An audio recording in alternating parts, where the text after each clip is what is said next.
नमस्कार, ABP news पर पंचनामा देख रहे हैं आप और आपके साथ मैं प्रणय उपाध्याय। जिनपिंग के जले पर नमक छिड़क कर नैन्सी चली गई। नैन्सी के दौरे से चीन को क्यों लगी मिर्ची, दिखाएंगे। नमस्कार, पंचनामा में मैं आपके साथ शीरी। चीन बहुत चिल्लाया लेकिन कुछ काम नहीं आया। अमेरिकी दखल पर ड्रैगन के दांत कैसे खट्टे हुए हैं, आगे आपको दिखाएंगे। नमस्कार, मैं हूं जीएस विवेक। ताकत के घमंड से चूर चीन किस बात से है बेखबर, पूरी खबर आगे दिखाएंगे आपको। नमस्कार, मैं हूं आपके साथ सोनल। चीन अगर ताइवान पर हमला कर देता है तो दुनिया पर क्या होगा असर, बताएंगे आगे। नमस्कार, मैं अखिलेश आनंद हूं। नैन्सी पेलोसी के 19 घंटों के दौरे ने दुनिया की दो महाशक्तियों को आमने सामने ला दिया। नैन्सी के दौरे की अहमियत को 5 पॉइंट के जरिए आप समझिए। एक महिला ने चीन को कैसे चकरखन्नी बना दिया। अमेरिका में राष्ट्रपति बाइडेन और उपराष्ट्रपति कमला हैरिस के बाद तीसरी सबसे बड़ी शख्सियत हैं नैन्सी। नैन्सी के दौरों की लिस्ट में ताइवान शामिल नहीं था। अचानक से उन्होंने यहां जाने का कार्यक्रम फिक्स किया। ताइवान खुद को स्वतंत्र देश मानता है, लेकिन चीन उस पर अपना हक जताता है और बाहरी ताकतों के दखल का विरोध करता है।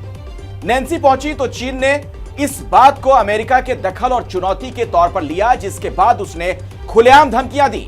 नैन्सी 19 घंटे ताइवान में रही और चीन इस दौरान खिसियाने के सिवा कुछ नहीं कर पाया। दुनिया में उसका साथ सिर्फ 4 मुल्कों ने दिया। 19 घंटे के दौरे में नैन्सी ने खुलकर ताइवान के लोकतंत्र का समर्थन किया। नैन्सी के इस ताइवान दौरे को दुनिया की मीडिया ने अमेरिका की जीत और चीन की हार के तौर पर प्रदर्शित किया। अब इसके आगे चीन का रिएक्शन क्या होता है, इस पर पूरी दुनिया की निगाहें हैं। और जिस तरीके से ताइवान को लेकर तकरार बनी है, उस ताइवान की कहानी आपको दिखाते हैं।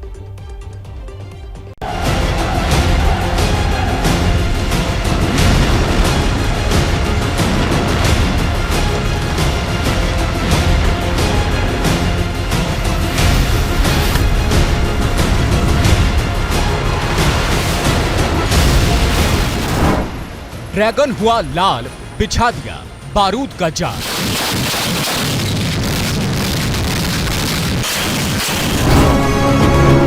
दुनिया पर संकट गहरा, ताइवान की चौहद्दी में चीन का पहरा।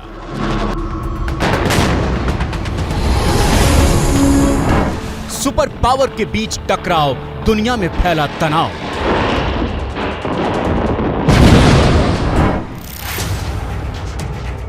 चीन की तमाम धमकियों को ठेंगा दिखाते हुए अमेरिकी संसद के स्पीकर और बाइडेन सरकार की तीसरी सबसे बड़ी शख्सियत के ताइवान दौरे पर चीन तिलमिलाया हुआ है।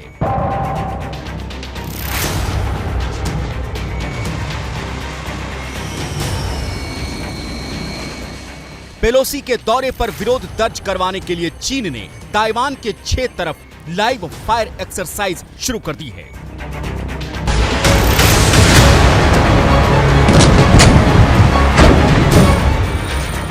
आखिर एक द्वीप को लेकर क्यों दो दिग्गज दो हाथ करने पर तुले हुए हैं, यह समझना जरूरी है।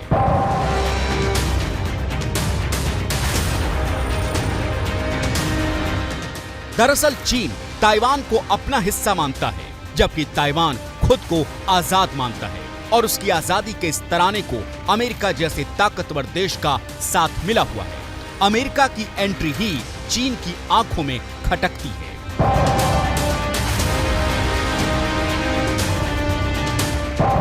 2.5 दशक बाद अमेरिका के इतने बड़े ओहदेदार के ताइवान पहुंचने के खिलाफ चीन ने ताइवान के साथ तिजारती रिश्तों पर ताला लगाना शुरू कर दिया है।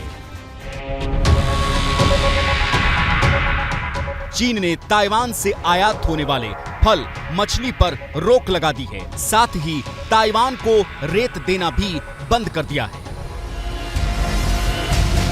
ताइवान को चारों तरफ से घेर लेने वाला चीन अगर हमला कर देता है तो दुनिया में मोबाइल, लैपटॉप, कार के प्रोडक्शन पर सीधा असर पड़ेगा, क्योंकि दुनिया में 92% एडवांस सेमीकंडक्टर चिप का निर्माण अकेले ताइवान करता है।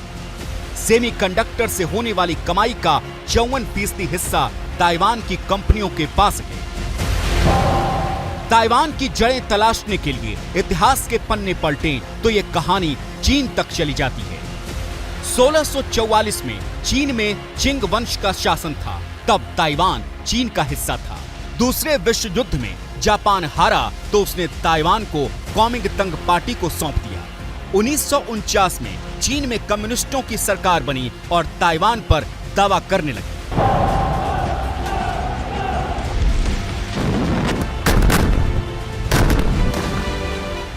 और इस तरह 73 साल पहले जो विवाद शुरू हुआ था वो लगातार सुलगता रहा। ताइवान का अपना संविधान है, लेकिन चीन वन चाइना पॉलिसी के तहत 100 किलोमीटर दूर बसे ताइवान को अपना हिस्सा बताता है।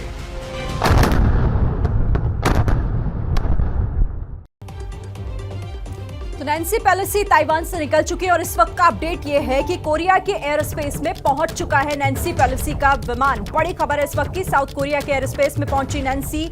ओसान में नैन्सी का विमान उतर सकता है, जो जानकारी वहां से मिल रही है इस वक्त। ये बड़ी खबर, नैन्सी पेलोसी जिनका विमान एयर स्पेस साउथ कोरिया के एयर स्पेस में पहुंच चुका है। ओसान में है अमेरिकी सेना का एयर बेस। तो नैन्सी पेलोसी जो कि साउथ कोरिया के एयर स्पेस में पहुंच चुकी हैं, ओसान में अब उनका विमान उतर सकता है। चीन के तमाम विरोधों के बावजूद नैन्सी पेलोसी ताइवान पहुंची और रवाना भी हो गई और चीन मुंह देखते रह गया। नैन्सी के इस दौरे ने चीन की दुखती रग पर हाथ रख दिया। जिनपिंग के जख्मों पर नैन्सी के नमक की ये दो तस्वीरें हैं। ताइवान में नैन्सी के कदम रखने और दोबारा उड़ान भरने के बीच करीब 19 घंटे का फर्क है, लेकिन नैन्सी के इस दौरे ने चीन के दर्द को ताजा कर दिया है। करीब 2.5 दशक बाद अमेरिका की तरफ से किसी बड़े पद पर बैठे शख्स ने ताइवान का दौरा किया है। ताइवान की राष्ट्रपति खुद नैन्सी पेलोसी को रिसीव करने पहुंची। इन तस्वीरों के साथ ताइवान ने भी चीन को संदेश दे दिया कि उसकी आवाज दबाना इतना आसान नहीं है। चीन जिस दम से ताइवान पर दावेदारी ठोकता है, ठीक उसी अंदाज में ताइवान भी खुद को आजाद बताता है और ताइवान की इस आजादी में अमेरिका उसके साथ खड़ा है। We come in friendship to Taiwan. We come in peace for the region. And our chair of the Veterans Affairs Committee, Mr. Takano, representing our veterans, understanding the value of peace and the avoidance of conflict. Nancy ने खुलकर Taiwan के लोकतंत्र की लड़ाई के समर्थन की बात दोहराई। अमेरिकी संसद की स्पीकर नैन्सी पेलोसी के दौरे को आंतरिक मामले में दखल बताकर चीन विरोध करता रह गया, लेकिन इस नाराजगी का नैन्सी के दौरे पर कोई असर नहीं हुआ। उल्टे ताइवान ने नैन्सी पेलोसी को सबसे बड़ा नागरिक सम्मान भी दे दिया। नैन्सी पेलोसी ने संसद को संबोधित भी किया। नैन्सी के दौरे का महत्व इसी बात से समझा जा सकता है कि नैन्सी के विमान ने लाइव ट्रैकिंग में नया रिकॉर्ड बना दिया है। दुनिया भर में सबसे ज्यादा लोगों ने नैन्सी के विमान के स्टेटस को ट्रैक किया। ताइवान के बाद नैन्सी साउथ कोरिया रवाना हो गई, जिसकी अमेरिका से नजदीकियां चीन की नजरों में नासूर हैं।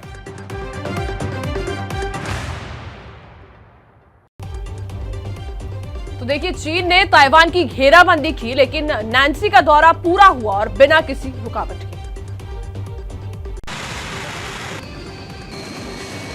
जमीन पर जोर आजमाइश,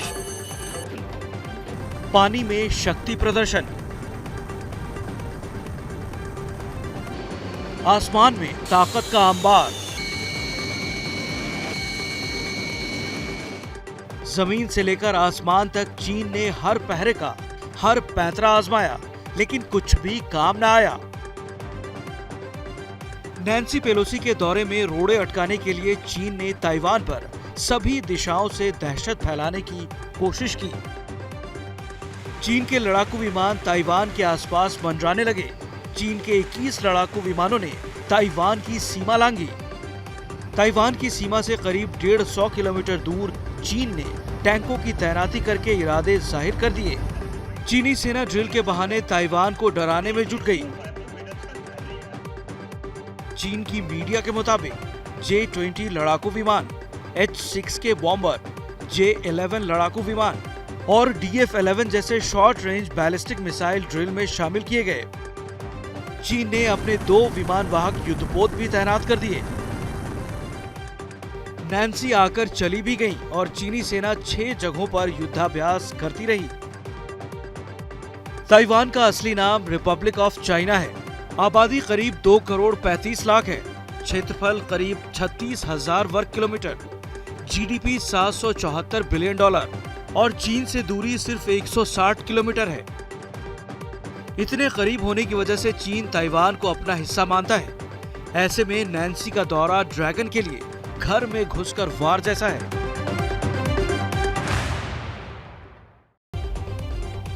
और अभी की एक बड़ी खबर आपको बता दें कि नैन्सी कोरिया पहुंच गई हैं। जी हां, उनका विमान वहां पर लैंड कर चुका है। तो कुल मिलाकर आप देखिए जो बड़ी खबर अभी की, साउथ कोरिया पहुंची है नैन्सी पेलोसी। चीन देखता रह गया, चीन धमकियां देता रहा, लेकिन अमेरिका ने उसकी हेकड़ी निकाल दी और अब नैन्सी साउथ कोरिया पहुंच चुकी हैं। अभी ताजा जानकारी हमें मिल रही है कि उनका विमान साउथ कोरिया में लैंड कर चुका है। और नैन्सी के दौरे को लेकर बुरी तरह से भड़का हुआ है चीन। शायद इस बात को भूल गया है वो कि दूर समंदर में आखिर हो क्या रहा है और किस तरीके से उसकी ताकत को चुनौती मिल रही है। जरा देखिए।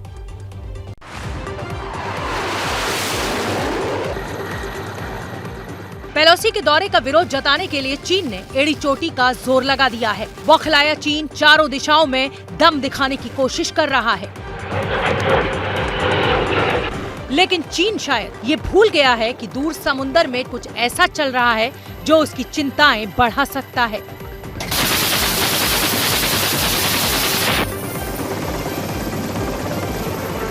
प्रशांत महासागर में अमेरिकी नौसेना के नेतृत्व में दुनिया का सबसे बड़ा नौसेना अभ्यास चल रहा है, जिसमें अमेरिका ने अपने घातक विमानवाहक युद्धपोत USS अब्राहम लिंकन को भी उतारा है।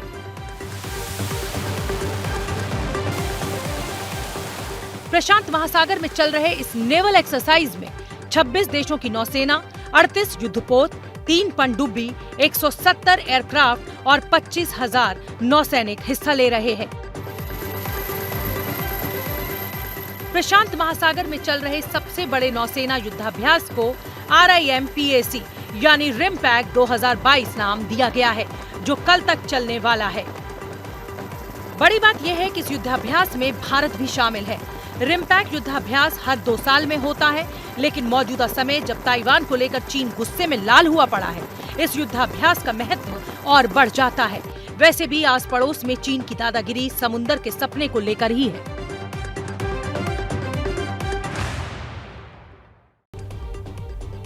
तो चीन ने शक्ति प्रदर्शन किया, जिसके जवाब में ताइवान ने भी अपनी ताकत दिखाई है।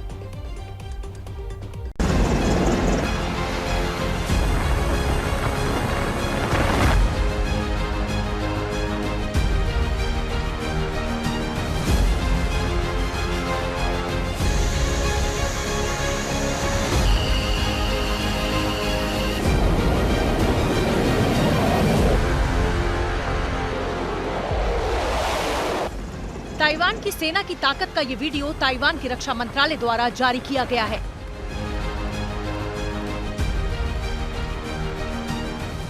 इस वीडियो को जारी करते हुए ताइवानी रक्षा मंत्रालय ने चीन को उसी की भाषा में चेतावनी दी है।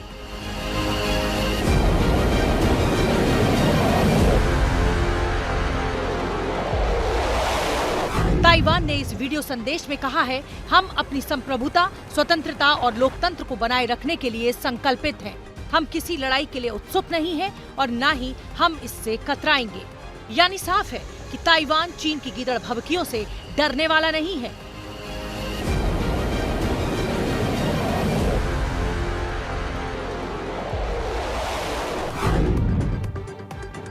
हम बता दें कि चीन साउथ चाइना सी में अपना शक्ति प्रदर्शन कर रहा है, जिसके जवाब में ताइवान ने भी अपनी ताकत दिखाई। चीन के रवैये को देखते हुए दुनिया को डर सता रहा है, क्योंकि अगर युद्ध हुआ तो इसका असर दूर दूर तक होगा।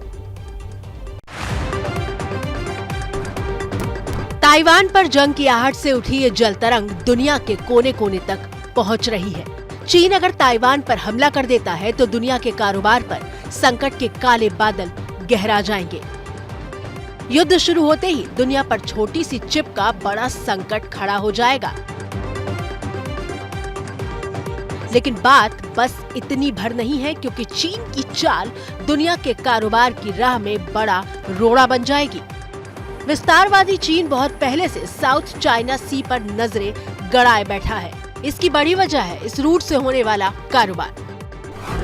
दक्षिण चीन सागर, हिंद और प्रशांत महासागर के बीच अहम कारोबारी इलाका है। दुनिया के कुल समुद्री कारोबार का 20% इसी इलाके से गुजरता है। सालाना करीब $5 ट्रिलियन का कारोबार होता है। चीन के कुल कारोबार का 40% माल दक्षिण चीन सागर से गुजरता है। इसके अलावा दक्षिण चीन सागर में करीब 11 बिलियन बैरल प्राकृतिक तेल के भंडार हैं।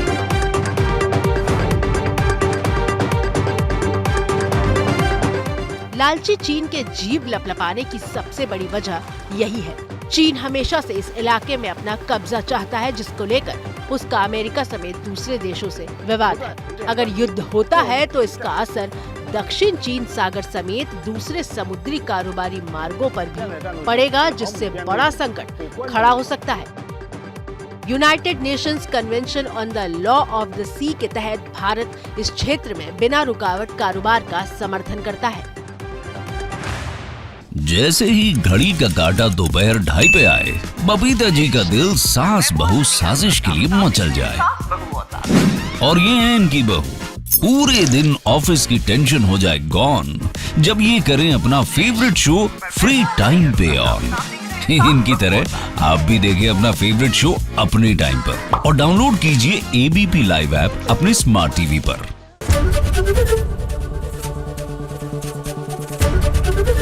एबीपी न्यूज आपको रखे आगे।